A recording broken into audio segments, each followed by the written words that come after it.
நம்ம திருச்சியில திருமாலோட 10 அவதாரங்களையும் ஒரே சன்னதில ஒரே கருவறையில பார்க்க முடியும் அப்படின்னு சொன்னா நம்ப முடியுதா?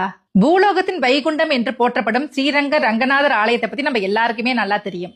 அதே சமயம் ஸ்ரீரங்கத்தின் வடமேற்கே கொள்ளிடம் ஆற்றங்கரையில் அமைந்திருக்கிற நம்மளுடைய கிரக தோஷங்களை நீக்கக்கூடிய ஒரு அற்புதமான திருக்கோவில் தான் ஸ்ரீரங்கம் தசாவதார திருக்கோயில். மச்ச முதல் கல்கி வரை உள்ள மகாவிஷ்ணுவோட 10 அவதாரங்களையும் இந்த ஆலயத்தில் ஒரே இடத்தில் தரிசிக்கலாம். இந்த கோவில் உருவான கதையை நம்ம தெரிஞ்சுப்போமா? 12 ஆழ்வார்களின் ஒருவரான திருமங்கை ஆழ்வாரோட பக்தியால உருவானதுதான் இந்த கோவில். ஸ்ரீரங்கம் கோவில் திருப்பணிகள் நடந்துட்டு இருக்கும்போது அவருக்கு ஒரு ஆசை வந்துச்சு. நாம வணங்குகிற பெருமாளோட 10 அவதாரங்களையும் பார்க்கணும் அப்படிங்கறதா அவரோட ஆசை. அவரோட பக்தியில மனமுருகி போன ரங்கநாதர் அவருக்கு 10 அவதாரங்களையும் காட்டி அருளினார். அப்படி காட்சிப்படுத்தின இடம்தான் நாம இப்ப பாக்குற தசாவதார திருக்கோயில்.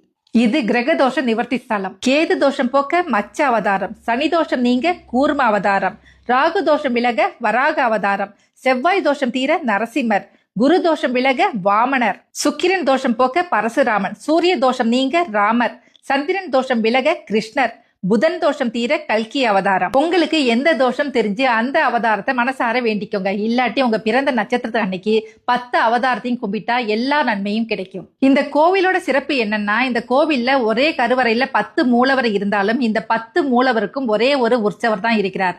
அவர்தான் ஸ்ரீ லட்சுமி நாராயணர். இந்த திருக்கோயில் 2000 வருடங்களுக்கு முன்பு கட்டப்பட்ட பழமையான திருக்கோயில். நெக்ஸ்ட் டைம் திருச்சி ஸ்ரீரங்கம் வந்தீங்கன்னா இந்த அற்புதமான தசாவதார கோவிலை தரிசிக்க மறந்துடாதீங்க. தேங்க்யூ.